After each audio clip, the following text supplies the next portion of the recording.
आपको बता दें कि जौनसार बावर क्षेत्र के राशन डीलर पिछले काफी समय से लगातार प्रदर्शन कर रहे हैं। इनका कहना है कि कोरोना काल के दौरान कुछ महीनों का भाड़ा अब तक उन्हें नहीं दिया गया है। इसको लेकर वे कई बार टियूनी, चकराता और कालसी में उपजिलाधिकारी के माध्यम से खाद्य विभाग को ज्ञापन भी भेज चुके हैं, लेकिन अब तक कोई समाधान नहीं हुआ। अपनी समस्याओं को लेकर राशन डीलर विकासनगर के जौनसार भवन पर एकत्रित हुए और खाद्य विभाग के प्रति गहरा रोष जताया। डीलरों का कहना है कि उन्हें जल्द से जल्द रुका हुआ भाड़ा दिया जाए। साथ ही विभाग द्वारा दी जा रही नई मशीन को वे नहीं लेना चाहते। उनका तर्क है कि पहाड़ी इलाकों में इंटरनेट की समस्या और बिजली की अनियमितता के चलते मशीनें ठीक से काम नहीं कर पाएंगी। आइए सुनते हैं क्या कहना है जौनसार बावर के राशन डीलरों का। हम आप मीडिया वालों का बड़ा आभार व्यक्त करते हैं। आपने हमारी आवाज को सुन के हमारे जौनसार भवन में आए। हम आपका समस्त संगठन आभार व्यक्त करते हैं, बहुत बहुत धन्यवाद देते हैं।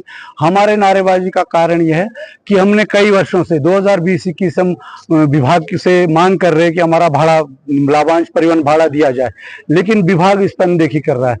हमारे जौनसार बावर के 7 गोदामों के लिए जो हमारा 2021-22 का कोविड का भाड़ा और लाभांश आज तक नहीं दिया गया। 7 महीने का 2021-22 का भाड़ा है वो नहीं दिया, 5 महीने का 2024-25 का है वो भी आज तक नहीं दिया गया, और पूरे प्रदेश में अन्न महोत्सव का पैसा दिया गया वो भी हमारे जौनसार बावर का पैसा नहीं दिया गया, और आंगनबाड़ी का 1 वर्ष से हमको भुगतान नहीं किया गया। एमडीएम स्कूलों का राशन ले जाते हम लोग, उसका जो पूर्व में जब होम डिलीवरी नहीं हुई थी तब भी हमने खुद अपने पैसे से पहुंचा, वो आज तक भुगतान नहीं हुआ। तो हम कई बार खाद्य मंत्री से मिल गए, खाद्य सचिव से मिल गए, और डीएम साहब को भी कॉफी दी हमने, उप जिलाधिकारी को। अभी हमने पूरे 7 गोदामों ने तहसील त्यूनी, तहसील चकरदा, तहसील कालसी में ज्ञापन दिया है कि जब तक हमारा भुगतान नहीं होता, जब तक हमारे समस्याओं का समाधान नहीं होगा, हम राशन उठान नहीं करेंगे। लेकिन उसके उपरांत विभाग ने अब नई स्कीम ले आई है कि ई पॉज मशीन, कि आपको ई पॉज मशीन लेनी है। हमने उसके लिए भी अपने क्षेत्र विधायक के पास भी गए थे, उनके पास भी लिखित दिया है कि हमारे पास भौगोलिक परिस्थितियों को देखते हुए नेटवर्क की सुविधा है नहीं है, नेटवर्क नहीं आते। आज जो मशीनें दी गई उसमें इलेक्ट्रॉनिक कांटे भी साथ में दिए गए, उसमें अगर नेटवर्क नहीं तो हमारा मशीन काम नहीं करेगी। दूसरा, हमारा पर्वतीय क्षेत्र है, लाइट नहीं रहती, हमारे गोदामों को ना लाइटों का कनेक्शन है। अगर हम ये मशीन लगाते हैं तो बिना लाइट के कैसे चलेगी। जो हमने डीएस साहब को भी बताया, जिला पूर्ति अधिकारी महोदय जी ने क्या कहा है कि आपको मशीन उठानी पड़ेगी, वो आपको व्यवस्था करनी।